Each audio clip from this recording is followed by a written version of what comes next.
የጠፋብንን ፍለጋ ክርስቶስን የሚወድ ሰው እሱ ካጸደቀ የሚኮንን የለም። የሰው ልጅ የሚለው ቃል ወንጌል የሚመሰክርላቸው ነው። እውነት መስክረ ተመለስ እንጂ የጠፋው ልጅ የምንለው የቱን ነው? ተካፍሎ የወጣውን ነው ወይስ በቤት ያለውን ነው? ቸርች ውስጥ ነባር የነበሩ ሰዎች የመጀመሪያው የሚናደዱት እነሱ ናቸው። እኛስ የቃል አገልጋዮች እንደመጡ ሰማ አብረነው እንደምታጠናው ከጉባኤው ጋር ጉባኤው አይደምቅም። ሙዛከራ ልቡ ለእግዚአብሔር ያልተንበረከከ ሰው በስጋው ቢንበረከክ እንዳታምነው። ቀመር እየቀመረልህ ደግነት ሞኝነት አይደለም። በጌታ ፍቅር እወድሃለሁ እውነትህን ነው። በነገራችን ላይ እንዲህ ላሉት ሰዎች እኔ መልእክቴ በጊዜ ከመሞታችሁ በፊት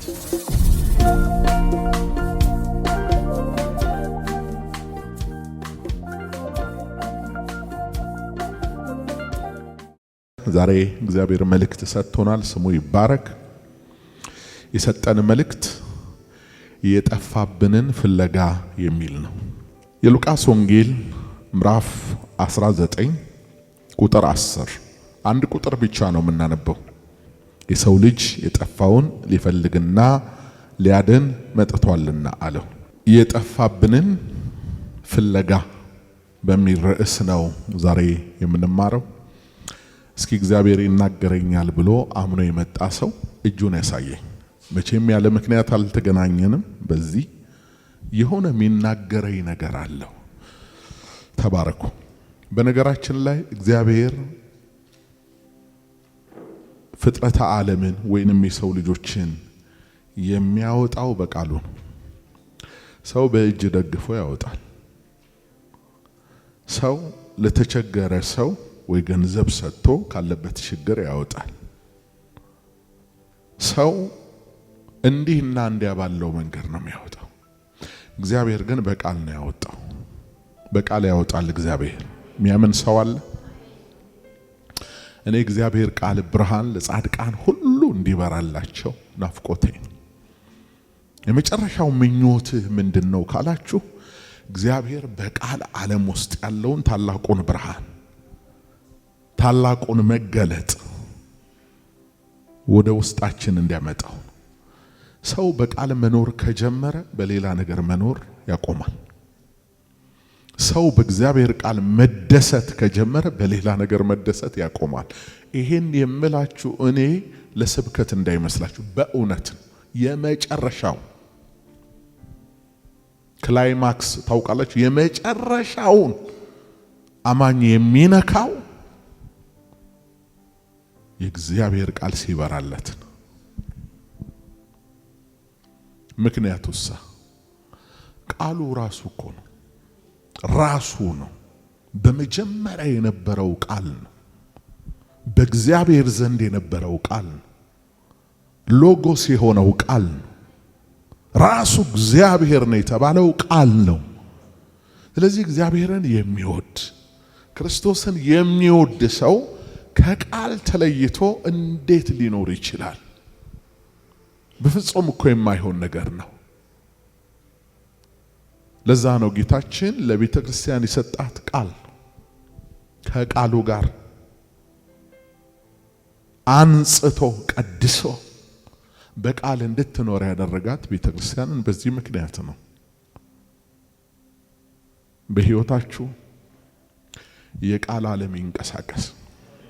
ተራ ሰዎች ሆነን እንዳንቀጥል የሚያደርገን የቃል ብርሃን በቃ በቀንም በሌሊትም እየበራ እየበራ እየበራ ቃል በራ ማለት ጨለማ ተወገደ ማለት ነው። ለዛ እኮ ነው ዳዊት ሕግህ ለእግሬ ምንድነው አለ። በቃ 10ሩም የእግሮቻችን ጣቶች ላይ እንደተገጠመ ፓውዛ ቁጠሩት። ማንም መንገዳችን ላይ መቆም አይችልም። አይኑን ነው የሚያጠፋው ብርሃኑ። ያለ እግዚአብሔር ቃል ግን የሚኖሩ ሰዎች 10ሩንም የሚያጠፉ ናቸው። ጨለማ ነው ማለት እንቅፋት አለ፣ ጠላት አለ፣ ወዴት እንደሚሄድ ምናምን ሰውየው አያውቅም። ቃል እግዚአብሔር የተወለደው ማንነታችን የሚኖረው በቃል ነው የሚኖረው። በአጥሚት አይኖርም፣ በዳቦ አይኖርም፣ በእንጀራ አይኖርም፣ ተወደደ ጨመረ አነሰ በሚለው ነገር አይኖርም። በቃል ነው የሚኖረው። ቃል ያለው ሰው ሀብታም ነው። ቃል ያለው ሰው ጠቢብ ነው። ቃል ያለው ሰው የቤቱን ምሰሶ ተክሏል። እና ቢገባችሁም ባይገባችሁም ለምንድነው ለአንዳንድ ሰዎች የቃል ብርሃን ማይበራላቸው? አይፈልጉማ። ስለማይፈልጉ ገና ሲከፍቱት አይገባቸው።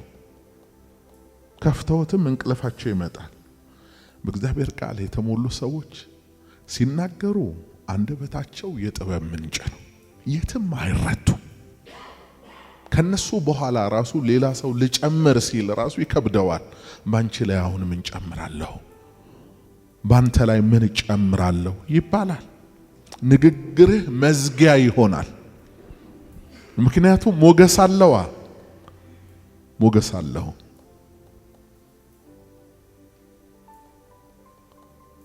የመጨረሻው ደግሞ የአማኞች ባለስልጣን ነው። ታውቃላችሁ፣ ቃሉ ካለ አንተ ለቃሉ ነው መገዛት ያለብህ። አድርግ ያለህን ማድረግ፣ አታድርግ ያለህን አለማድረግ። ቃሉን እየጣስክ ቃሉን እየጨፈለክ ግን ሰው ፈርተ ማታደርግ ከሆነ ማህበረሰብ እያየ ወጣ ገባ ምትል አይነት ከሆነ ሰማይ ራሱ አይታዘዝልህም። አስመሳይነት ነው። ይሄ ግብዝነት ነው፣ ሂፖክራሲ ነው።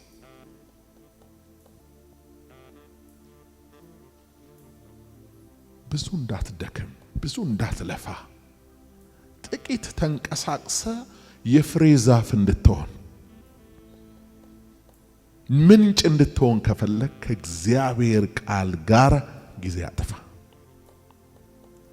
ከፈለክ ያበራልሃል፣ ካልፈለክ ደግሞ ዝም ብለ መጽሐፍ ነው የምትገልጠው። መጽሐፍ መግለጥና ወደ እግዚአብሔር ቃል መገለጥ መድረስ የተለያየ ነው። መጽሐፉን ለተለያየ ፐርፐዝ የሚያጠኑ ሰዎች አሉ። እንጀራ ሆኖባቸው አሁን በቃ ይሄን ካልሰበኩ ስለማይኖሩ ወይ በስነ መለኮት ትምህርት ቤት ውስጥ ቅጥረኞች ናቸው። ይሄን ነገር እንትን ካላሉ በቃ። አንተ ግን ለህይወት የእግዚአብሔር ቃል እና ምናገረው ሆን ብዬ ነው የጠፋብንን ፍለጋ። በዚህ በሉቃስ ወንጌል መጽሐፍ ምዕራፍ 19 ላይ ጌታችን ኢየሱስ ኢያሪኮ በምትባለው ከተማ አለፈ ይላል መጽሐፍ ቅዱስ። ኢያሪኮ ማለት የስሟ ትርጉም የጨረቃ ከተማ ማለት ነው። በዚያች ከተማ ሲያልፍ ዘኬዎስ የተባለው ቀራጩ ሰው በቁመተ አጭር የነበረው የክርስቶስ ኢየሱስን በዛች ከተማ ማለፍ ሰምቶ ጌታን ሊያየው ወጣ። ነገር ግን ከህዝቡ ብዛት የተነሳ አጭር ነበርና ሊያየው ባይችል ወደ አንዲት የሾላ ዛፍ ወጣ። በዚያ ዛፍ ላይ ወጥቶ ቁልቁል ኢየሱስን መመልከት ጀመረ። ያን ጊዜ ጌታ ኢየሱስ ዘኬዎስን እንደዚህ አለው፣ ዘኬዎስ ፈጥነ ውረድ፣ ዛሬ በቤትህ እገባለሁ አለው። ዘኬዎስ ደስ ብሎት ከዛፉ ላይ ወርዶ ወደ ቤቱ ሮጠ። የመጣውን አዲስ እንግዳ ለማስተናገድ ይጣደፍ ጀመር። የሚያደርገውን አያውቅም። ደስ ብሎታል። ቀራጭ ነው፣ ነገር ግን ኢየሱስ ወዶታል። በጊዜው በአይሁድ ማህበረሰብ ከሚናቁና የክብር ስፍራ ከማይሰጣቸው ሰዎች መካከል ቀራጮች የመጀመሪያዎቹ ናቸው።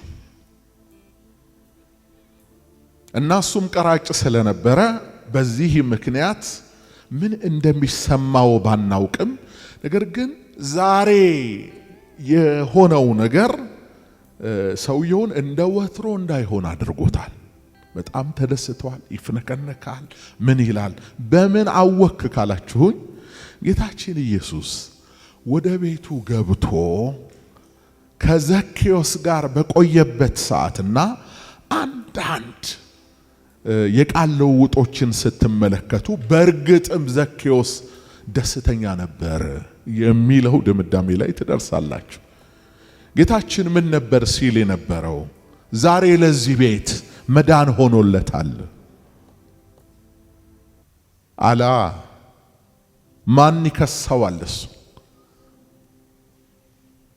የሚኮንን ማን ነው? የሚያጸድቅስ ማን ነው? የሞተው ይልቁንም ከሙታን የተነሳው በእግዚአብሔር ቀኝ ያለው ደግሞ ስለኛ የሚማልደው ክርስቶስ ኢየሱስ ነው ይላል ሮሜ 8:34 ላይ። ስለዚህ እሱ ካጸደቀ የሚኮንን የለም። ኢየሱስ ገባ፣ በቃ ደስ አለው። ዛሬ ለዚህ ቤት መዳን ሆኖለታል አለ። በጌታ መገኘት ብቻ ሳይኮንነው አንተ እንዲህ ነህ አንተ እንዲያነ ሳይለው ጌታ በዘኬዎስ ቤት በመገኘቱ ብቻ ዘኬዎስ ልቡ ተነካ። ልቡ መነካቱን በምን እናውቃለን? እንዲህ እያለ ተናገራ፣ ጌታ ሆይ ከዚህ በኋላ የቀማሁትን እመልሳለሁ፣ የበደልኩትን እክሳለሁ በእጥፍ አለና የተቀበሩ ገንዘቦቹን እያወጣ በጌታ ፊት አስቀመጠ። ሰዎች ትክክለኛ ኢንካውንተር ወይንም ትክክለኛ መገናኘት ሲሆንላቸው የመጀመሪያው እርምጃቸው ገንዘብን መካር ነው። ሰምታችኋል? ያልጠረጠር ነው፣ በፍጹም ያላሰብ ነው። እውነት ግን ይሄ ነው። ብዙ ጊዜ እጃችንን ለማንሳት አንቸገርም፣ እንባም ለማፍሰስ ደግሞ አንቸገርም። ታውቃላችሁ፣ የምናለቅስባቸው 1001 ምክንያቶች ስላሉ መሬት ላይም ለመንከባለል ያን ያህል ችግር ላይኖርብን ይችላል። በትክክል ጌታ የነካው ሰው ግን ገንዘብ ላይ ባለው አቋም ይታወቃል። ዘኬዎስ ይሄን ነው ያደረገው፣ ገንዘቡን አውጥቶ በጌታ ፊት ማለት ነው።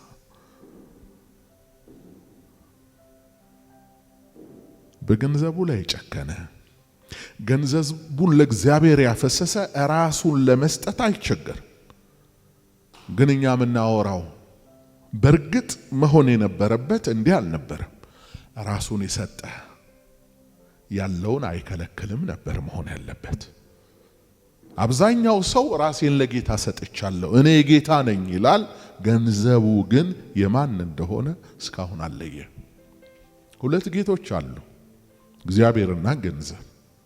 ለሁለት ጌቶች ልትገዙ አትችሉ። ሰው አንደኛውን ይተዋል፣ ከአንዱ ጋር ይተባበራል ብሏል። ስለዚህ እግዚአብሔርን የሚወዱ ሰዎችን በምን ታውቃላችሁ? ካላቸው አይደለም ያላቸውን ይሰጣሉ። በዘመናችሁ ሁሉ እንደዚህ ሆናችሁ እንድትኖሩ እግዚአብሔር ይርዳችሁ፣ ሁላችንንም ይርዳል። ገንዘብ መገልገያ መጠቀሚያ ነው። ያን ያህል ዓለም እንደምትለው ደም ስራችን አይደለም። ደሃውን ልናግዝበት፣ የተራበውን ልናበላበት፣ የተጠማውን ልናጠጣበት፣ የታረዘውን ልናለብስበት፣ በጎ የሆነ ስራ ልንሰራበት ነው እንጂ ያን ያህል ህልውናችን አይደለም ገንዘብ እንድንል። ያን ጊዜ ደግሞ ለክፋቱ ንቀኸዋል አይደለም? አጅቦ ነው የሚኖረው ገንዘብ። አሁን እኮ ለምንድን ነው በክር እንደተያዘ የሆነ ነገር ስደርስበት የሚበረው? ፈልገኸዋላ፣ በጣም ፈለከው እኮ በጣም በጣም በጣም በጣም አይን ላይ ይሄዳል። ማታ ተኝተ በህልሜ ይመጣል፣ ቀን ላይ ይመላለስብሃል። ዶላር ዶላር ዶላር፣ ብር ብር ብር ብር ነው። በጣም እንደምትፈልገው ስለሚያውቅ ይንቀባረርብሃል። አይመጣ። በጣም ዕውቀት አላቸው አንዳንድ ሰዎች ስለ ገንዘብ ያብራራሉ፣ ይተነትናሉ፣ ያወራሉ። እንዲህ ሲተነትኑ ያላቸው ነው የሚመስለው። የላቸውም። ያለው አይተነትንም፣ ያለው ይቆጥራል፣ ያለው ያሳያል። ደቂዮስ ያለው ሰው ነገር ግን ትክክል ባልሆነ መንገድ አምጥቼው ሊሆን ይችላል ብሎ አምጥቶ በጌታ ፊት አደረገው ማለት ነው። አይገርማችሁም? ጌታ ዛሬ ለዚህ ቤት ታላቅ መዳን ሆኖለታል ካለ በኋላ ነው በዚህ በሉቃስ ወንጌል ምዕራፍ 19 ላይ ቁጥር 10 ላይ የሰው ልጅ የጠፋውን ሊፈልግና ሊያድን መጥቷልና ብሎ የተናገረው። ይሄን ቃል ለማን ነው የተናገረው? በዙሪያ ያሉ ሰዎች አሉ። እሱ እውነት የጽድቅ መምህር ከሆነ እውነት እነሱ እንደሚሉት ነብይ ሐዋርያ ወይንም ጌታ ከሆነ እንዴት እዚህ ቀራጭ ቤት ገብቶ ይቆያል? እንዴት ከቀራጭ ጋር ይውላል? ለዛ ጌታ የሰው ልጅ የጠፋውን ሊፈልግና ሊያድን መጥቷልና አለ። የሰው ልጅ የሚለው ቃል የመሲሁ የማዕረግ ስም ነው። ብዙ ጊዜ በመጽሐፍ ቅዱስ ውስጥ ራሱን የሰው ልጅ የሰው ልጅ የሰው ልጅ ያለ ይጠራ ነበር ክርስቶስ። በትንቢተ ዳንኤል መጽሐፍ ምዕራፍ 7 ቁጥር 13 ላይ በሐዋርያት ሥራ ምዕራፍ 7 ቁጥር 56 ላይ በራእይ ዮሐንስ ምዕራፍ 1 ቁጥር 13 ላይ የሰው ልጅ የሰው ልጅ የሰው ልጅ የሚለውን ቃል ታላችሁ። እርሱ የእግዚአብሔር ልጅ የሰው ልጅ ነውና ከዛ የጠፋውን ሊፈልግ አለ። የጠፋውን ሊፈልግ። አሁን እዚህ ላይ ጥቂት ነገር ልንገራችሁ። የሰው ልጅ የጠፋውን ሊፈልግ ነው ወደዚህ ዓለም የመጣው። ማን ነው የጠፋው? በሉቃስ ወንጌል መጽሐፍ ምዕራፍ 15 ላይ እንዲሁ በሥጋ የተገለጠው የእግዚአብሔር ልጅ ደግሞም የሰው ልጅ በዘመኑ ኃጢአተኞች ናቸው ወይንም ቀራጮች ናቸው ከሚባሉት ጋር ይውል ስለነበረ፣ ወዳጆቼ ከኃጢአተኞች ጋር መዋልና ከኃጢአተኞች ጋር እየዋሉ ኃጢአትን ማድረግ ሁለቱ የተለያዩ ናቸው። ኃጢአተኞችን ለማዳን በሞት ጥላ ውስጥ ያሉትን ወደ ሕይወት ለማምጣት ከሆነ ውሎ ይሄ ተገቢ ይሆናል። ነገር ግን ደግሞ ከኃጢአተኞች ጋር በመዋል የዓለምን ዝና ለማግኘት አንተ መንፈሳዊ ሰው ስትሆን ንቃት ተፍተህባት ከወጣት ዓለም ባልንጀሮችን መርጠ ከነርሱ ጋር የተውከውን የዓለም ዝና አብሮ ፎቶ በመነሳት ወይ ከነሱ ጋር ለስላሳም ሻይም በመጠጣት የሚያልፈው የሚያገንመው ሁሉ አይቶ የነ እገሌ ጓደኛ ነው እንዲልህ አስበ ከሆነ ከኃጢአተኞች ጋር የምትውለው ተጠንቀቅ። ከቸር ሰው ጋር ቸር ሆነ ትገኛለህ፣ ከጠማማ ሰው ጋር ደግሞ ጠማማ ሆነ ትገኛለህ ይላል መጽሐፍ ቅዱስ። መጽሐፍ ዓለምንና በዓለም ያለውን አትውደዱ ብሏል። በዓለም ያለው ምንድነው? የዓይን አምሮት፣ የሥጋ ምኞት፣ ስለ ገንዘብ መመካት። ስለዚህ ከዓለማውያን ጓደኞች ጋር ውለ ምንድነው የምትሰማው? ምንድነው የሚጫወቱት የሚነጋገሩት? እንዳለ ምድራዊ ነገር ነው። መቼም መንፈሳዊ ነገር ያወራሉ እንደማትለኝ እርግጠኛ ነኝ። ምድራዊ ነገር ሴቶች ከሆኑ ስለ ቀጠሉት ሂዩማን ሄር ከየት ነው የገዛሽው? ስንት ኢንች ነው? ዋጋው ስንት ነው? ስለ አይላሽ፣ ስለ ጥፍር ቀለም፣ ስለ ተገዛው ልብስ፣ ስለ ተያዘው ቦርሳ፣ ስለ ጫማው ብራንድ ወይ ስለ ቆርቆሮ፣ ስለ ተሽከርካሪ ወይ ስለ ቁሳቁስ ቀኑን ሙሉ ፈቀቅ ካልክ ደግሞ ሌላ የምድር ነገር ነው። መቼም እግዚአብሔር ቃል እዚህ ቦታ ላይ እንደዚህ ይላል ሲሉ ልትሰማ አትችልም። እዚህ ከነሱ ጋር ውለ ከወሬያቸው የተነሳ የዓለም ምኞት ውስጥ አይጸነስም እያልክ ነው? ለገንዘብ መመካት፣ የሥጋ ነገር ኖ። ይሄ የያዕቆብ ልጅ የዲናና የአሕዛብ ልጆች ግንኙነት አይነት ውጤቱ እንደሱ ነው የሚመጣው። አንድ አይነት ቀለም ያላቸው ወፎች አንድ ላይ ይበራሉ። አንተ ከዓለም ተለይተ በደም ተዋይተ እግዚአብሔር ለራሱ ዓላማ ከለየህ በኋላ እንደገና ወደዛ ለምን? ወንጌል ልመሰክርላቸው ነው እውነት። ታዲያ ውለ አድረህ ሰንብተህ ወዝህ መልክ እስኪጠፋ ነው እንዴ ታዲያ በዛ የምትቆየው? ተናግረህ ተመለስ እንጂ መስክረህ ተመለስ እንጂ። ክርስቶስ ኢየሱስ እኮ ከነርሱ ጋር ዋለ ማለት እነሱ የሚሰሩትን ደገፈ ማለት አይደለም። እነሱን ሊያመጣ እኮ ነው፣ እነሱን ሊመልስ ነው። ስለዚህ ከቀራጮች ጋር አገኙት ይላል ሉቃስ 15:1 ላይ። ቀራጮችና ኃጢአተኞቹ ሙሉ ሊሰሙት ወደ እርሱ ይቀርቡ ነበር። ይኸው ሊሰሙት ነው ወደ እርሱ የቀረቡት እንጂ ኢየሱስ ከነሱ ጋር ምንም አይነት ሌላ ጉዳይ የለውም። ፈሪሳውያንና ጻፎችም ይህስ ኃጢአተኞችን ይቀበላል ከነርሱም ጋር ይበላል ብለው እርስ በርሳቸው አንጎራጎሩ። ሲያንጎራጉሩ ሰማና ጌታችን እነዚህን 3 ምሳሌዎች ተናገረ። በሉቃስ ወንጌል ምዕራፍ 15 ላይ 3 የጠፉ ነገሮችን ጌታ በምሳሌ ተናገረ። አንደኛው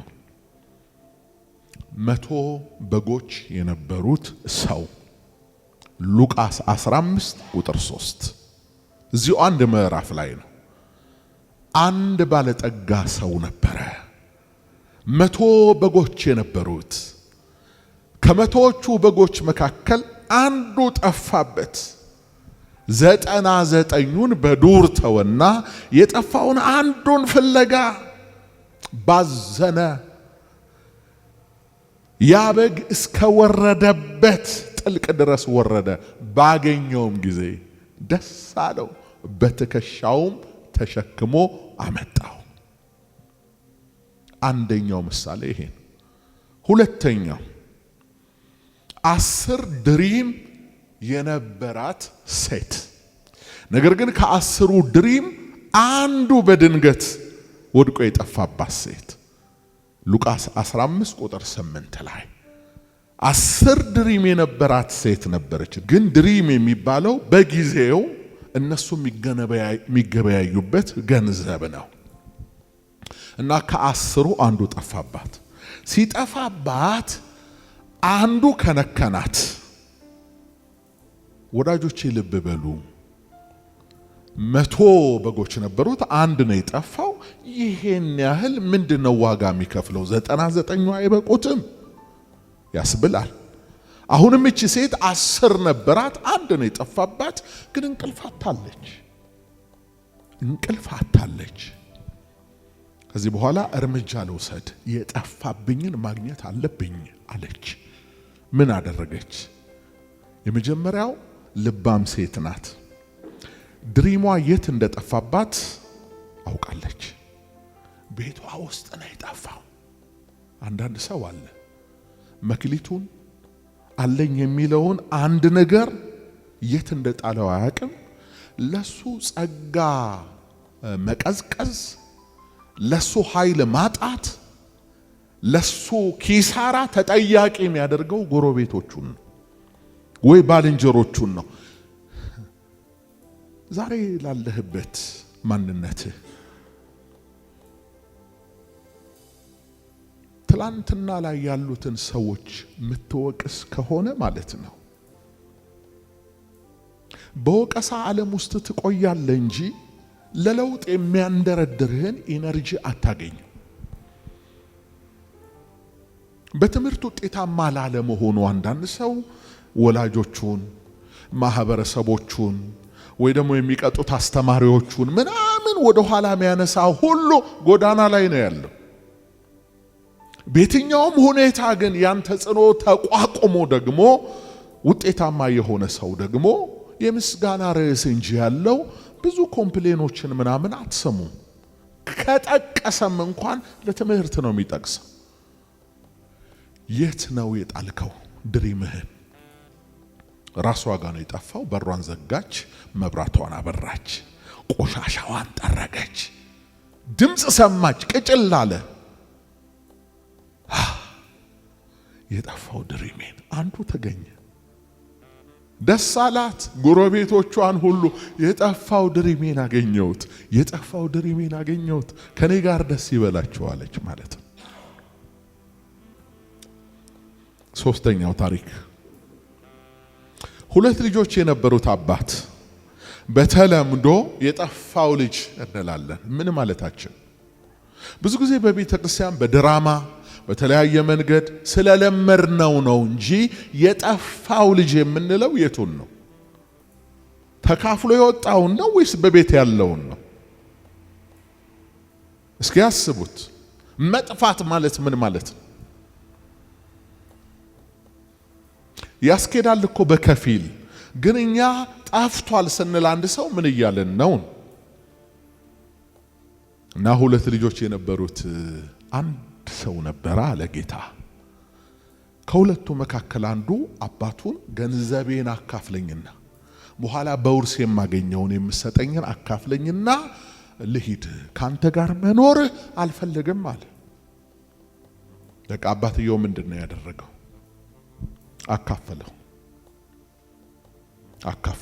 ተካፍሎ ራሱ ልጁ ከአባቱ ጋር መኖር መብት ነበረው፣ ደግ አባት ስለነበረ ማለት ነው።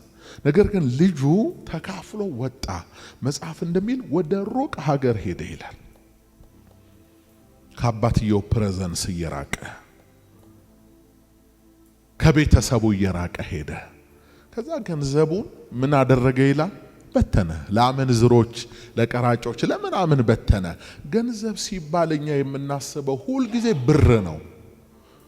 ብር እኮ የገንዘብ አንዱ ፓርት ኦፍ ነው እንጂ ብር ገንዘብ ማለት ጥቅም የሆነ ነገር ሁሉ አይምሮህ ሊሆን ይችላል፣ ጤና ሊሆን ይችላል፣ በዙሪያ ያሉ ሰዎች ሊሆኑ ይችላሉ፣ ሪሶርስ ሊሆን ይችላል፣ ምናምን ያ ሁሉ ገንዘብ ነው የሚባለው። እኛ ግን ከዚህ ሁሉ ነጥለን ብር ይመስለናል። ሰውየው አባከነ ሲባል ጤናውን የነበረውን ያልተበረዘ ስብዕናውን፣ ጨዋነቱን፣ ደግነቱን፣ ቅንነቱን፣ የወጣትነት ጉልበቱን እነዚህ ሁሉ ለምንድን ነው ማይታዩን? ቶሎ ኪስ ውስጥ ስላለ ስለሚያልቅ ገንዘብ ለምንድን ነው ያሰብነው ነው። ሁሉንም ነገር ነው ሲበትን የነበረው። ከዛ በኋላ የገጠመውን ታውቃላችሁ። በኋላ ግን ወደ ልቡ ተመለሰና ወደ አባቴ እመለሳለሁ አለ። በቃ አጭር ነው። እመለሳለሁ፣ ስመለስ አባቴን ስለበደልኩት እንደ ልጅ አይደለም ከዚህ በኋላ መኖር የምፈልገው፣ እንደ ባሪያ ነው። እንደ ልቡን አይታችኋል። ስንመለስ በምን ሞቲቭ ነው የተመለስነው? አንዳንዱ እኮ ወጥቶ አባክኖ ምን ብሎ ምድጃ መስሎ ሲመለስ ራሱ ትዕቢት ማይለቀዋል። ድሮ ሙዚቃ ተጫዋች ከነበረ አሁን ያሉት ሙዚቃ ተጫዋች ዝም ብሎ እንደው ተጫወቱበት ያኔ በእኛ ጊዜ ይላል። ይሄ ማለት ያልተሰበረ ልብ ነው። አገልግሎቱን ያዩና እንደ ድሮ እንደነሱ ዘመን ካልሆነ አንዴ ቢሰጠኝ እኮ ተከራባብቼ ይላል። እንደሱ አይደለም። ስትመለስ በቃ የተሰበረውን ልብ እግዚአብሔር አይንቅም አይደለም። በእግዚአብሔር ፊት የሚያኩራራ ማንነት የለ። ደሞዝህን ተቀብለ በደሞዝህ እንደ ልብህ ሆነሃል። አሁን የሚያኖርህ ጸጋ ነው። የራስህን ወስደ አባክነ ከመጣ በኋላ ከእንግዲህ በኋላ ባለው የህይወት ስርዓት ውስጥ አቅም ያለው የእግዚአብሔር ጸጋ ነው። ጸጋ ደግሞ አንገት ያስደፋል፣ ትሁት ያደርጋል፣ ሌላውን እንድትቀበል ያደርጋል እንጂ አመፀኛ አያደርግም። ይሄ ልጅ እኮ ባሪያ ሆናለሁ ብሎ ነው የመጣው። መጣ። አባት ከሩቅ አየው፣ ከሩቅ ያያል። ጌታ ያያል፣ ከሩቅ ያያል። ስትሄድም ያያል፣ ስትመጣም ያያል። ሮጦ ከወንበር ተነስቶ አቅፎ ሳመው። ሰውየው እኮ ጠረኑ ተቀይሯል። ልጁ አሳማም ይላል። አሳማ ይጠብቅ ስለነበረ ግን ለጌታ አንሸተው። አይገርማችሁ? ምን አይነት አፍንጫ ነው ያለው? አንሸተው፣ አንከረፋው። ልጆቻችሁ ሊቆሽሹ ይችላሉ፣ ግን ልጆቻችንን አጥበን ብዙ ጭቃ ስለወጣቸው ከነሳፋው እኮ አንደፋቸው። ልጆቻችን ገንዘቦቻችን ናቸው። ጭቃውን ነው ምንደፋው። እግዚአብሔርም እንደዚህ ነው፣ ያጥባሃል። ይሄ ልጄ ጠፍቶ ነበር ተገኝቷል፣ ሞቶ ነበር እነሆ ሕያው ነው አለ። ልጁ እኮ በሕይወት አለ። መሞት ማለት ግን ካስገኘው ከአባት እቅፍ ተለይቷል። ያ ሞት ነው። ደስ ይበላችሁ ለጎረቤት ሁሉ፣ ካባ ልብሱት፣ ለእጁ አምባር እንዲያርጉለት አለ። ጠፍተ ስትገኝ የበለጠ ደስታ አለ በአባት ዘንድ። እኔ ያ ልጅ መቼም ታጥቦ ካባ ለብሶ በጣም የተንጎራደደ አይመስለኝም። ባጠበው ቁጥር አባቱ ወየው እያለ እየተጸጸተ፣ ባለበሰው ቁጥር ወየው እያለ ነው። አምባር ባጠለቀለት ቁጥር ደግሞ እየተጸጸተ ነው። እግዚአብሔር ፍቅር ነው። ከበሮ እምቢልታ ምናምን ሲሰማው ወንድም ደግሞ መጣ። ከደጅ ወንድም መጣ። ምንድነው አለ። አይ የጠፋ ወንድም ተገኝቷል፣ ደስ ይበለ አለ። አለ ፊቱ ተቀየረበት። ወንድሙ ነው የተገኘው፣ ግን ደስ አላለው። አባቴ ከሱ ጋር ይሄን ያህል ዘመን ስኖር ሳገለግለው ምንም አላደረገልኝ። ይሄ ጠፍቶ አባክኖ የመጣውን ልጅ እንዲህ የሚያደርገው ምንድነው ብሎ ተበሳጨ። አዳዲስ ሰዎች ከዓለም ሲመጡ ቸርች ውስጥ ነባር የነበሩ ሰዎች የመጀመሪያው የሚናደዱት እነሱ ናቸው። የመጀመሪያዎቹ እነሱ ናቸው። ከዓለም መጥቷል እገሌ የተባለው ዘፋኝ፣ እገሌ የተባለው የዚህ ቤተ ክርስቲያን አገልጋይ የነበረ ወይ የነበረች መጥተዋል። ምን አዲስ ነገር አለ? ብርቅ አለ እንዴ ምናምን። ድሮ እዛ ሆነው ሲሳደቡ አልነበሩም እንዴ? እኛ ጌታን እዚህ አፈርድሜ በልተን ስናገለግል ምናምን። እንዲህ አይነት ሰው በቤት ሆኖ የጠፋ ነው።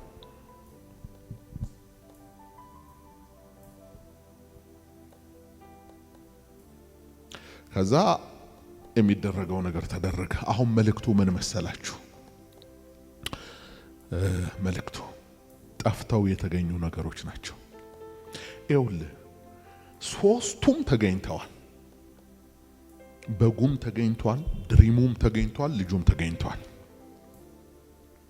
እኛስ ምንድን ነበር የጠፋብን?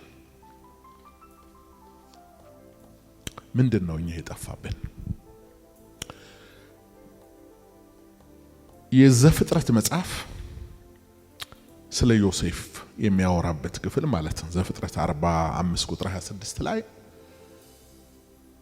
ዮሴፍ በሕይወት አለ የሚል ድምጽ ወንድሞቹ አሰምተዋል። ግብጽ ወርደው ሲመለሱ ለያዕቆብ ዮሴፍ በሕይወት አለ ብለው በእድሜው የመጨረሻውም ዘመን ቢሆን አባትየው ደስ እንዲለው አድርገዋል። ምናልባት ያዕቆብ ለረጅም ዘመን በልጁ በዮሴፍ መጥፋት ያላዘነውን ያህል ያልተጎሳቆለውን ያህል የተደሰተበት ቀን ደግሞ ቢኖር ዮሴፍ በሕይወት አለ የተባለበት ቀን ነው። ተሳለው በረታ። ምን አለ? እንዲህ ከሆነ ላየው ተስፋ አለኝ አለ። በእርግጥም ሳይሞት አየው። ወዳጆቼ ለሕይወታችን እጅግ በጣም የሚጠቅመን ነገር ግን በአንድም ይሁን በሌላ መንገድ የጠፋን ነገር ተመልሶ ቢመጣ ወይ ደግሞ ዛሬ በድንገት ብናገኘው ብለን የምናስበው ነገር አለ። ምን እንዲመለስላችሁ ትፈልጋላችሁ? ምናችሁን ማግኘት ነው የምትፈልጉት? የሚቻለውን ጠይቁኝ። አንዳንድ ሰው ወደ ኋላ ወደ ዛሬ 30 ዓመት ወደ ኋላ ተመልሼ ልጅ በሆን ወጣት በሆን ይላል። እሱ አይመለስም። በቃ በተፈጥሮ ሕግ ምክንያት አይመለስም። ግን እንደ ልጅነት እንደ ያኔው ዘመን እግዚአብሔር ልብህን ሊያድስልህ ይችላል። የልብህ ጉልበት ሊታደስ ይችላል። ግን ምንድነው እንዲመለስላችሁ የምትፈልጉት? ለጊዜው 7 ነጥቦችን አስቀምጫለሁ። በአጭሩ ነግራችኋለሁ። አንደኛው እንደ አማኝ ነው የምናወራው፣ እንደ ክርስቲያን አይደለም። እንዲመለስ እንድናገኘው የምንፈልገው ነገር አለ። አንደኛ የእግዚአብሔር መገኘት። በዚህ አሁን እኔና እናንተ በምንኖርበት በአንደኛው መቶ ክፍለ ዘመን በጣም ለኔና ለናንተ ለአማኙ ማህበረሰብ ሁሉ ለቤተ ክርስቲያን በጣም አስፈላጊ ነው ብዬ የማምነው እኔ አብዛኞቻችሁ የምትስማሙበት የእግዚአብሔር መገኘት ነው። መገኘቱ ህልውናው ታስታውሳላችሁ። በኦሪት ዘጸአት ምዕራፍ 40 ቁጥር 34 ላይ ሙሴ የመገናኛውን ድንኳን ሰርቶ ባጠናቀቀ ጊዜ መጽሐፉ ምንድነው የሚለው? የእግዚአብሔርም ክብር ማደሪያውን ሞላ ይላል። ደመናውም በድንኳኑ ላይ ወረደ ይላል። ሙሴም ወደ ውስጥ መግባት አቃተው ይላል። ዘመን ይመለስ። በቤቱ እግዚአብሔር ይገኝ። በቤቱ ባለቤቱ ይገኝ።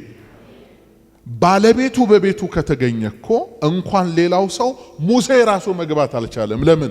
ባለቤቱ ገባ። የባለቤቱ ክብር እኮ ሞላው። እንዴት ይግባ? በአንደኛ ነገሥት ምዕራፍ 8 ቁጥር 10 ላይ ሰለሞን በገባኦን የእግዚአብሔርን መቅደስ ሰርቶ ባጠናቀቀ ጊዜ ለእግዚአብሔር ግብዣ ባደረገበት ቀን የእግዚአብሔር ክብር በደመና አምሳል ገባ ይላል። ወደ ቤተ መቅደሱ ሲገባ እንኳን ተራው ሕዝብ፣ ሌዋውያኑ፣ አገልጋዮቹ፣ ካህናት በወለሉ ላይ ወደቁ ይላል። አገልግሎት የሚያቋርጥ እግዚአብሔር ክብር፣ የእግዚአብሔር መገኘት። እንዴ እግዚአብሔር አገልግሎት ያቋርጣል ወይ? ወዳጄ ከህልውናው የሚበልጥ ምንም ነገር የለም። ከመገኘቱ የሚበልጥ ምንም ነገር የለም። የእግዚአብሔር ክብር ካቦድ የሚሉት ዕብራውያን፣ ግሪኮች ደግሞ ዶክሳ የሚሉት፣ በእንግሊዘኛው ሄቪ ዌይት ይለዋል። ከባድ የሆነ ነገር፣ ስጋን የሚዘርር አይምሮን ዜሮ የሚያደርግ እርሱ እግዚአብሔር ብቻ ጎልቶ የሚታይበት የፍጥረት ዓለም ሩጫ የሚቆምበት፣ እገሌ ካልመጣ ጉባኤው አይደምቅም፣ እገሌ ካልመጣ በሰዎች ላይ እጅ አይጫንም፣ እገሌ ካልመጣ ይሄ ነገር እንደዚህ አይሆንም የሚባልበት፣ ሙዛከራ የሚጠፋበት መገኘቱ አሕዛብ በእስራኤል ድንኳን ላይ ያዩት አምላካቸው የሚሉት ያመነው አይደለም፣ የማያምነው ሁሉ በዙሪያ ያለውን የአምላክህን ክብር የሚያይበት እሱ አልናፈቃችሁም? ይገኝልን። መገኘቱ ብዙ ነገር ነው የሚሰራው። ይመለስ። ሁለተኛው የጠፋብን እውነተኛው አምልኮ ነው። የተያዘ ነገር ነው። እውነተኛው አምላክ በመካከላችን ካለ እውነተኛው አምልኮ መኖሩ ግድ ነው። ልብ ብላችሁ ስሙኝ። አምልኮ አላልኩም፣ እውነተኛው አምልኮ ነው። አምልኮማ በየስፍራው አለ፣ በየቦታው አለ። ዛሬ አምልኮ ቀን ነው፣ ዛሬ አምልኮ ምሽት ነው። እንዲህ አምልኮ አምልኮ አምልኮ አምልኮ ምን እያላችሁ ነው? እውነተኛው አምልኮ የሐዲስ ኪዳን አምልኮ እውነተኛው አምልኮ ነው። ዮሐንስ ወንጌል ምዕራፍ 4 ቁጥር 24 ላይ ጌታችን እንደዚህ አለ፣ እግዚአብሔር መንፈስ ነው፣ የሚሰግዱለት በእውነትና በመንፈስ ይሰግዱለታል አለ። መስገድ ማለት ምን ማለት ነው? መስገድ መንበርከክ ነው። እሺ መንበርከክ ለምንድን ነው? ለበላይ ከፍ ላለ ነገር አለያ በሽንፈት ከሁለት አንዱ ነው የሚሆነው ማለት ነው። እግዚአብሔር ትልቅ ነው። እግዚአብሔር አምላክ ነው። እግዚአብሔር ፈጣሪ ነው። ስለዚህ ዝቅ ይላል ፍጥረት በሱ ዘንድ ማለት ነው። በስጋ ጉልበት ብቻ አይደለም፣ በልብ ጉልበት። ብዙዎች በስጋ ጉልበት ይንበረከካሉ፣ ልባቸው ግን ምን ያህል እንደተገዛ ማረጋገጫ የለህም። ምክንያቱም ከስጋ ጉልበት በፊት መቅደም የሚገባው የልብ ጉልበት መንበርከክ። ልቡ ለእግዚአብሔር ያልተንበረከከ ሰው በስጋው ቢንበረከክ እንዳታምነው፣ ወጥቶ ሊጨፍር ነው፣ ወጥቶ አስረሽ ምችው ሊል ነው። ልቡ የተሰበረ በስጋውም ቢንበረከክ ይገባል። ነገር ግን የሐዲስ ኪዳን አምልኮ በልብ ጽላት፣ በድንጋዮች ሳይሆን በልብ ጽላት፣ በፊደሎች ሳይሆን በመንፈስ፣ በሐሰት ሳይሆን በእውነት እንድናመልከው ነው እግዚአብሔር የሚፈልገው። አብ እንደነዚህ ያሉትን ይሻል የሚል ቃል አይደል? አብ የሚፈልገው እንደነዚህ ያሉትን። እንዴት ያሉት? በእውነት ደግሞ በመንፈስ። መንፈስ ማለት የሥጋ ስሜት አይደለም፣ መወራጨት አይደለም። ይህም ስለሚቀላቀል መንፈስ ጌታ ነው። ጌታ ግን መንፈስ ነው። መንፈስ ለሆነው ጌታ በመንፈስ በስጋ እንዳይሆን፣ በአእምሮ እንዳይሆን፣ የተቀላቀለ የተደባለቀ እንዳይሆን፣ የምድር ድንኳን ወይንም ደግሞ የመቅደስ አገልግሎት እንዳይሆን፣ የሰማይ የመንፈስ መቅደስ በሆነው ሰውነታችሁ በዚህ በስጋ ድንኳን ትክክለኛውን አምልኮ ጀምሮ ነው የጌታ ኢየሱስ ክርስቶስ ትምህርት። ለሴቲቱ እኮ በሙሴ ድንኳን ውስጥ የነበሩት ነገሮች ሁሉ ቁሳቁሶች ናቸው፣ የሚታዩ ናቸው። ጽላቱ በቅድስተ ቅዱሳን፣ የዕጣን መሰዊያው፣ መቅረዙ በቅድስቱ፣ ጠረጴዛው ምኑ በዛ አለ። ደጅ ስትወጡ ደግሞ መሰዊያው አለ፣ እንደገና መታጠቢያው አለ። ሁሉ የሚታይና የሚነካካ ስለሆነ በስጋ አይናችሁ ትክክል መስሎ ከታያችሁ በቃ ዛሬ ሰምሯል አምልኮ ምናምን ትላላችሁ። የሐዲስ ኪዳን አምልኮ ከዛ ይልቅ ሻርፕ ነው። በመንፈስ በእውነትና በመንፈስ ነው አምልኮ። የውሸት አምልኮ በሐዲስ ኪዳን ተቀባይነት የለውም። ስለዚህ የእውነት አምልኮ ይመለስ። አሜን። የእውነት አምልኮ ይመለስ። የእውነት አምልኮ ሲመለስ ምናየው ምልክት ምንድነው ነው? ቀጥዬ ከዘረዘርኳቸው 7 ነጥቦች ውስጥ በአንዱ ወይ በሁለቱ ታገኙታላችሁ። አሁን እንለፍ። ሶስተኛው የጠፋብን ምንድነው? ሽንገላ የሌለበት የወንድማማቾች ፍቅር። ታውቃላችሁ ጌታችን ኢየሱስ በመስቀል ላይ የተሰዋው ብዙ ወንድሞችን ወደ ክብር ለማምጣት ነው። ደቀ መዛሙርቱን እንዲህ ብሏቸዋል በዮሐንስ ወንጌል ምዕራፍ 13 ሰዎች የኔ ደቀ መዛሙርት መሆናችሁን እንዲያውቁ። ሰዎች ምን አደርጉ? እንደ ቤተ ሃይማኖቶች ውጫዊ ምልክት ይኖራችሁ ነው ያለው ጌታ። ወይ ባለባበስ ወይ የሆነ ምልክት በመያዝ በቃ የዚህ ሃይማኖት ተከታይ። እነዛ ምልክቶች በነገራችን ላይ የቤተ እምነቱ ተከታይ መሆናቸውን እንጂ የሚናገረው የእግዚአብሔር ልጆች መሆናቸውን አይደለም። የእግዚአብሔር ልጆች መገለጫ አለ። እሱ ምንድነው? የተካፈሉት ሕይወት። ያ የተካፈሉት ሕይወት ምንድነው? ፍቅር ይባላል። እግዚአብሔር ምንድነው? ፍቅር ነው። ለዛ ነው እርስ በርሳችሁ ተዋደዱ፣ ያን ጊዜ አለ ሰዎች የኔ ደቀ መዛሙርት መሆናችሁን ያውቃሉ አለ።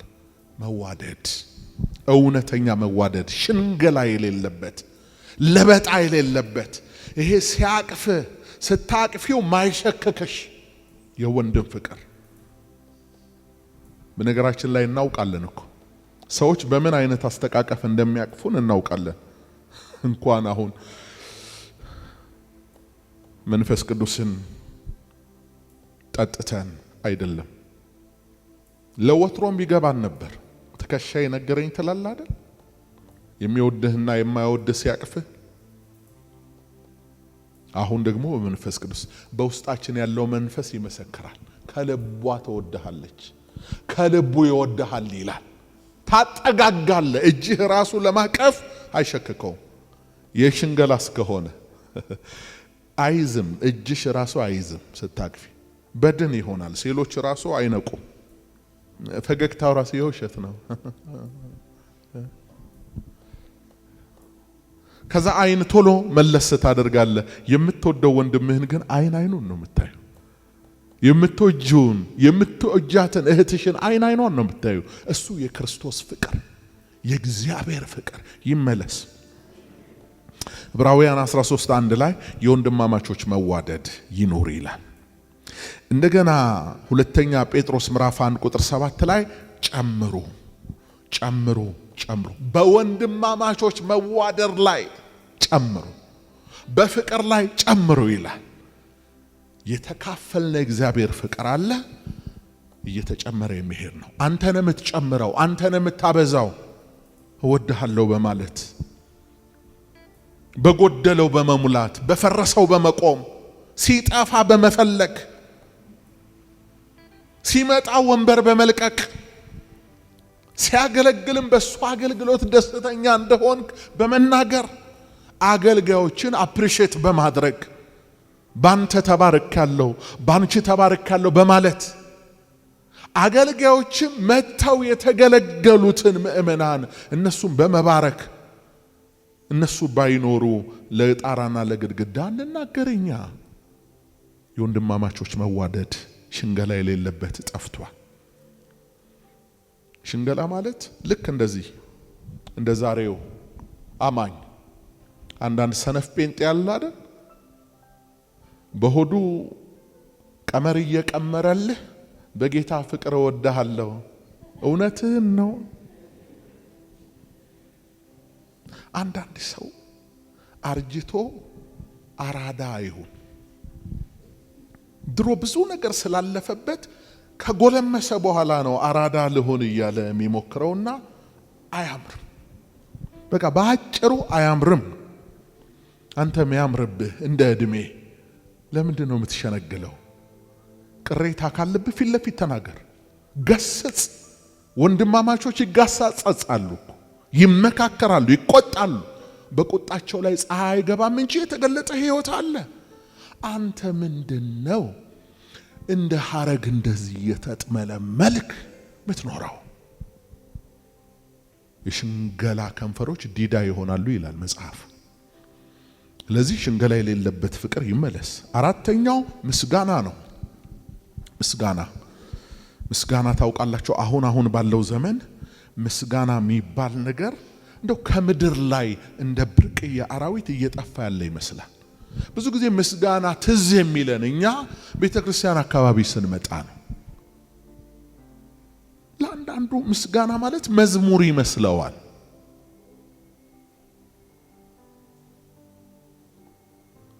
መዝሙር አካል ነው፣ ፓርት ኦፍ ምስጋና ነው እንጂ ብቻውን ምስጋና አይደለም። ምስጋና ምንድን ነው? ታንክስ ጊቪንግ ይላሉ ነጮቹ አይደለ? በቃ ምስጋናን ለሚገባው ማስረከብ ነው።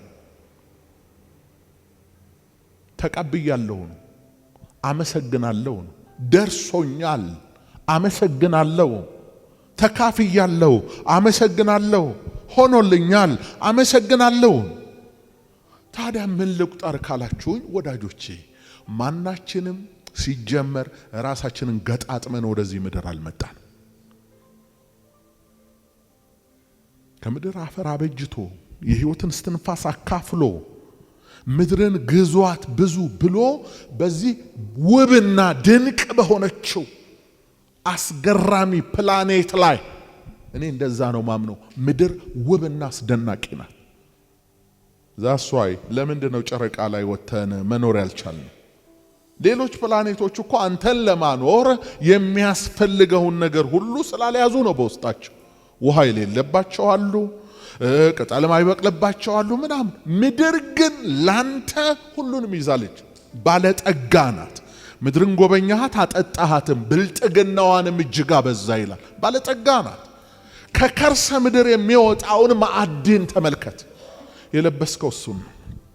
የተቀመጥክበት ወንበር እሱን። ይሄ የምንገለገልበት ሳውንድ ሲስተም ከምድር ነው የወጣው። በፕሮሰስ እንዲህ ስላየው ከሰማይ ወረደ ሁሉ ከምድር ነው የወጣው። ባለጠጋ ናት። ለዚህ ታዲያ ምስጋና ይገባል።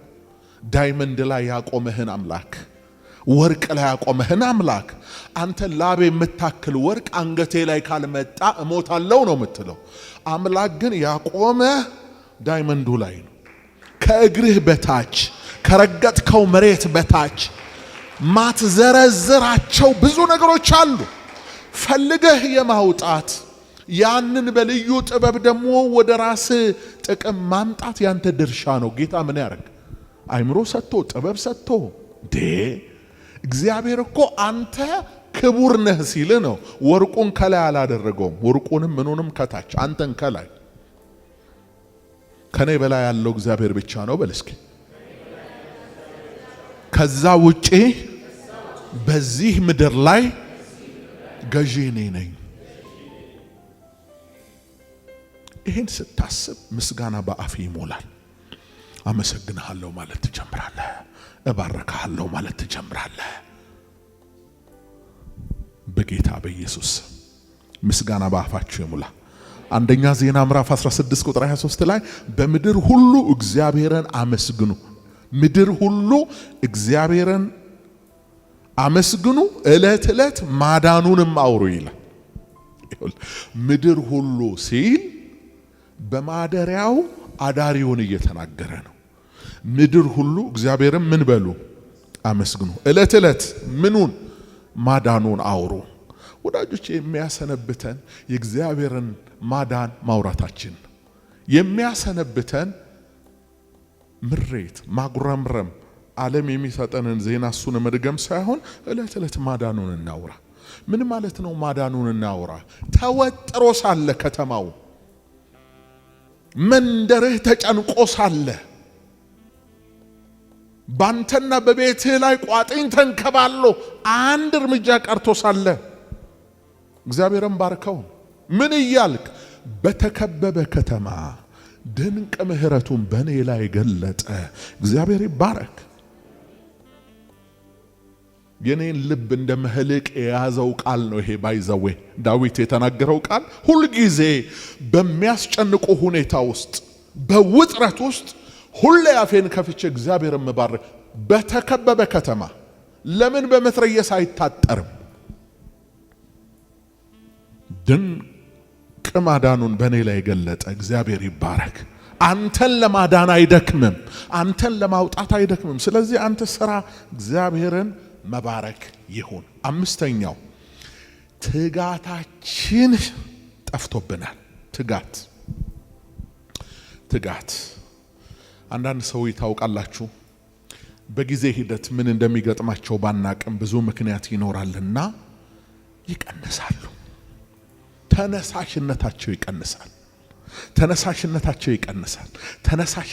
ይቀንሳል።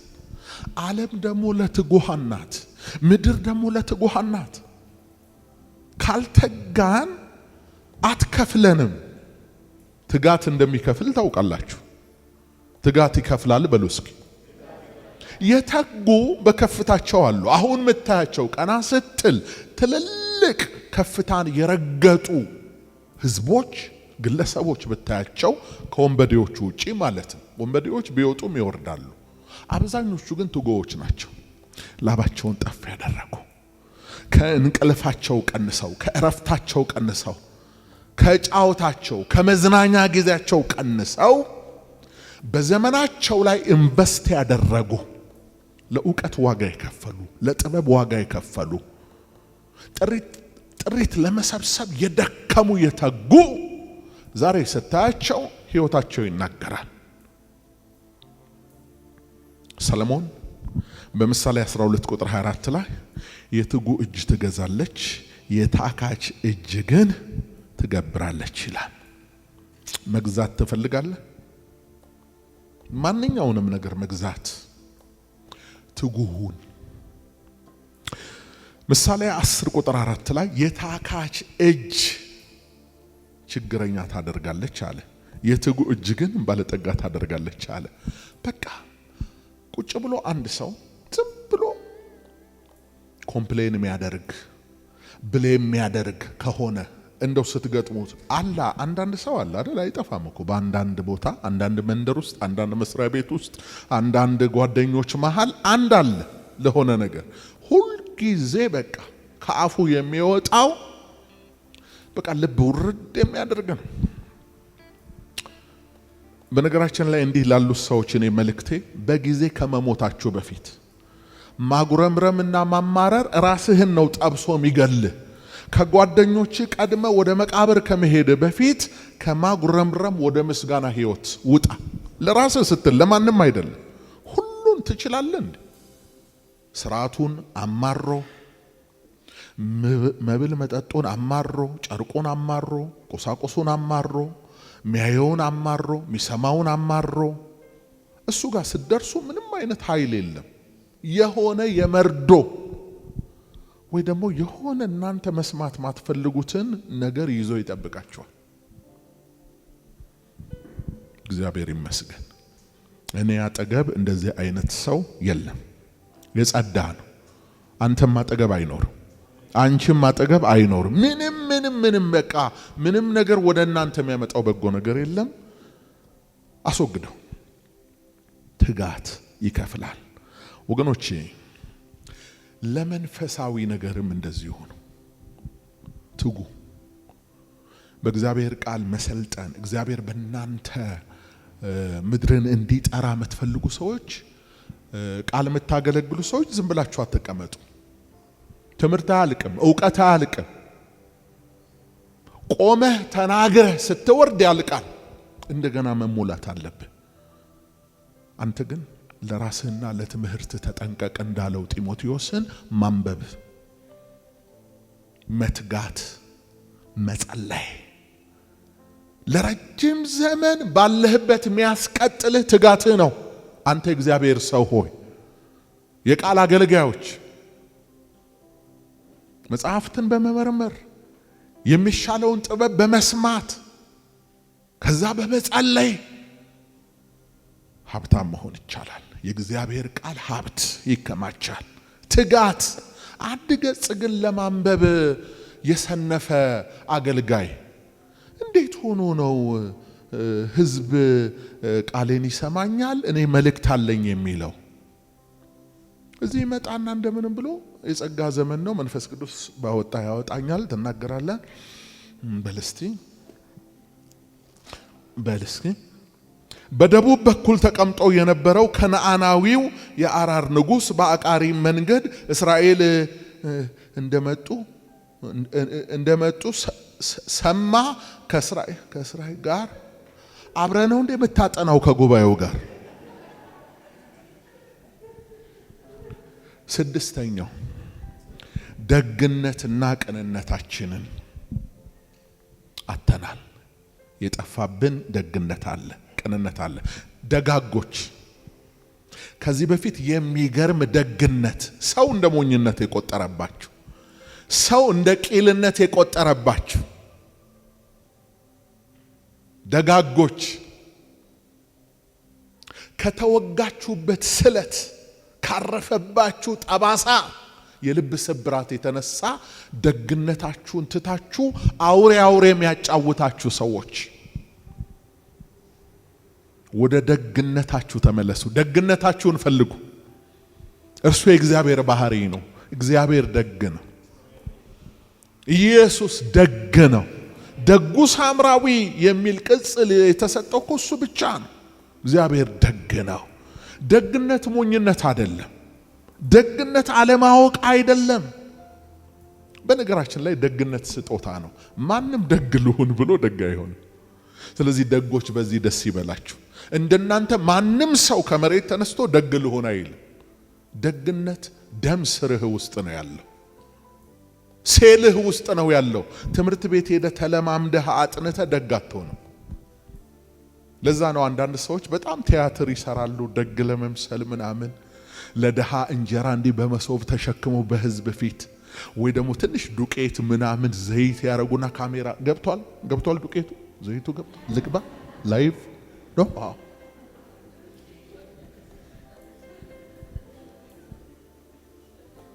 እነዚህ ሸቃባዎች ናቸው። እውነተኛዎቹ ደጎች ካሜራ ፊት ያሉት አይደሉም። ቤት የሚቆጥራቸው አሉ። አድርገውላችሁ ለራሳቸው ራሱ አያወሩ። እነዚህስ ይገርመሃል። የሆነ ነገር ላደርግለት እፈልጋለሁ ገና ሳይመጡ ሚነግሩት ለማን ነው? አንተን ለሚያውቅ ጓደኛ ወዳጅ፣ ባንተና የሆነ ነገር ላደርግለት ፈልጌ ትንሽ ህይወቱን ልቀይር ለአገሩ ሁሉ አውርተው ይመጣሉ። ወይንም አይመጡ፣ በአብዛኛው አይመጡ። ግን አደርግልሃለሁ ብለው ስላሰሩ የሆነ ቀን ጫማ ይቀየርክለት ጋሼ ገዛልኝ ይመስላል። አሶርቷላ። ወደ ደግነታችሁ ተመለሱ። የድሮ ወላጆች ታውቃላችሁ አይደል? አመት ባለ ምንም ሲሆን እኔ ትዝ ይለኛል አያቴ ጋር ስለሆንኩ ያደርኩት ለጎረቤት በሳህን ዱቄት ሞልታ በቀዋሮ ሰው ሳያይ ሄደ ስጣት። ሰጥቼ ስመልስ ያየ አለ ትላለች። ኧረ የለም በቃ። ያችም ለጎረቤቷ እንዴት ታደርጋለች? ያም ዛሬስ ካሜራ ስልክ ከሌለ ምንም አናደርግም። ስለዚህ ሰዎች እንዲረዷችሁ ከፈለጋችሁ ስልክ ፊት ሚዲያ ላይ መምጣት አለባችሁ። ደግነት ወደ ምድራችን ይመለስ። አሉ አርገው ትንፍሽ የማይሉ አሉ። በእውነት አሉ። እኔ ምስክር ነኝ። እኔ ሆዴን ይበላኛል ካልተናገርኩ። ቸርነት ተደርጎልኝ በጎ ነገር እኔ ስራዬ መናገር ነው። ይጨንቀኛል። እኔ ማልናገረው ሊጎዳኝ የሞከረውን ሊያጠፋ የሞከረውን የሆነ በእኔ ዙሪያ የሆነ የተንኮል መረብ የሚያደራውን እሱን አላወራም። ለሱ ማልድለታለሁ። እሱን እሸከመዋል። በጎነት ያደረገውን ግን እኔ አላድርም። ታውቃላችሁ በዚህ ቤተ ክርስቲያን እንዳይነገርብን ያሉትን ሰዎች እናገራለሁ። እንዴ ለምን? በባትሪ እኮ ነው ተፈልገሽ የተገኘሽው። በዚህ ዘመን ሁሉ በካሜራ ፊት በሚሰጥበት ዘመን ደብቀሽ ሰተሽ ደብቀ ሰተህ ለቀኖችማ ምስጋና ይገባል። ወገኖቼ ደግነት ይከፍላል። ደግነት ይከፍላል። የደግነት ጌታዋ እግዚአብሔር ነው። ደግነታችን ይመለስ። መዝሙር 97:11 ላይ ብርሃን ለጻድቃን ደስታም ለልበ ቅኖች ይወጣል ይላል። አሜን። ባንተና በቤት ላይ ፀሐይ ይወጣል፣ ብርሃን ይበራል። ደጎች ወድቀው አይወድቁም። የደጎች ጠባቂ አለ። ከመከራ ያወጣቸዋል፣ ከወጥመድ ያስመልጣቸዋል። በእነሱ ላይ ከሚሰራው እነሱ ገር ሆነው በገርነት ፈርመው እስር ቤት የወረዱ እንዳሉ ታውቃላችሁ። በደግነታቸው ምክንያት ቤታቸው በሐራጅ የተሸጠባቸው በፍርድ ቤት የተወሰነባቸው እንዳሉ ታውቃላችሁ። ታዲያ ይሄ ያደረጉት ደግነት እኮ ፈሪ ነው ያደረጋቸው፣ ጨካኝ ነው ያደረጋቸው። ምሳሌ 11:6 ላይ ቅኖችን ጽድቃቸው ይታደጋቸዋል፣ አሜን። ወስላቶች ግን በምኞታቸው ይጠመዳሉዋል። በቃ ቅኖችን የሚጠብቃቸው አለ። ሰባተኛውና የመጨረሻው ጥበብና ማስተዋል ጠፍቶብናል። በቃ የጠፋብን ፍለጋ ጥበብና ማስተዋል በነገራችን ላይ ዋናው የህይወት ብርሃን ነው። ሰው ሆኖ ያለ ብርሃን እንዴት ይኖራል? ጥበብ ማስተዋል። ምሳሌ 2:6 ላይ እግዚአብሔር ጥበብን ይሰጣልና ከአፉም ዕውቀትና ማስተዋል ይወጣል ይላል። ክብር ለእግዚአብሔር ይሁን። እግዚአብሔር ጥበብን ይሰጣል ከአፉም ዕውቀትና ማስተዋል ይወጣል አለ። ጥበብ የሚሰጥ እግዚአብሔር ነው። ጥበብ ልዩ ልዩ አይነት ጥበብ አለ። ምድራዊ ጥበብ አለ። ለነ አልበርት አንስታይን የተሰጠው አይነት ጥበብ ማለት ነው። እሱ በጎ ነገር እንዳለ ሁሉ ክፉም ነገር ደግሞ አለው። ስለዚህ አድንበት ተብሎ የተሰጠውን ጥበብ ይገልበታል። አንዳንዱ አበልጽግበት፣ አክብርበት የተባለውን ማህበረሰብ ያጎሰቁልበታል፣ ያደህይበታል። ለዛ ነው ሰለሞን በምሳሌ 4:7 ላይ አባቱ ዳዊት የመከረውን ምክር ጽፎልናል። ብዙ አይነት ጥበብ አለ ወገኖቼ። ጥበብ ጠፍቶብናል። ስለዚህ ከሰው ጋር እንዴት መኖር እንዳለብን ግራ ገብቶናል። ስለዚህ በብዙ ወዳጆች ተከበን የነበርን ሰዎች ዛሬ አንዳንዶቻችን ብቻችንን ቀርተናል።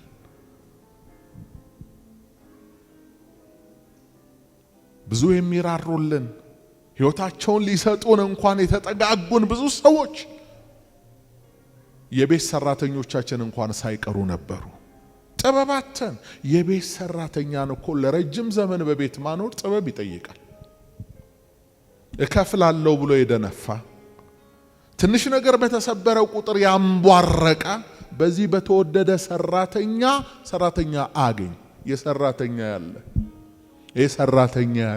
የሰራተኛ በየቀኑ የሚቀይሩ ሰዎች አሉ። እናንተ ሰራተኛ በየቀኑ የምትቀይሩ ሰዎች ችግሩ የሰራተኞቹ ብቻ አይደለም፣ ግማሹ የእናንተ ነው።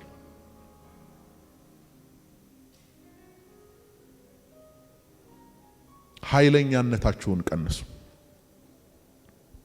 እኛ የመላእክት ዘር ነን፣ ፍጹም ነን፣ አናጠፋም የሚለውን የትዕቢት አስተሳሰብ ቀይሩ። ብርጭቆ ከነሱ እጅ ብቻ አይደለም ከናንተም እጅ ሊሰበር ይችላል። ልጆቻችን አይደለም እንዴ ስንት ኢንች ቴሌቪዥን በደረቱ የሚደፉት? ልጆቻችሁን ከቤት አታባረሩ። ሲኒ ተሰበረ ብለን ትላንት የገባች ሰራተኛ እናባረራለን። ከሰው ጋር ለመኖር ጥበብ የሚባል ማስተዋል የሚባል እያለፉ እየታገሱ። ስለዚህ የዘመኑ ሰው ምን ጠፋበት በሉኝ ዛሬ? ጥበብና ማስተዋል። የጥበብ መጀመሪያ እግዚአብሔርን መፍራት ነው። እግዚአብሔርን መፍራት የታጣው ለምን መሰለ? ጥበብ ስለሌለን ነው። ወይንም ጥበባችን ጠፍቶብናል። ሌላ ጥበብ ውስጣችን ገብቷል። እንመለስ። እግዚአብሔር ደግሞ ይመልሳል። አሜን። ይመልሳል። እኚህ አጣናቸው የምንላቸውን ነገር በእውነት ከፈለግናቸው እናገኛቸዋለን። ክብርና ምስጋና አምልኮትና ውዳሴ ከምድር እስከ አርያም ላንተ ይሆን።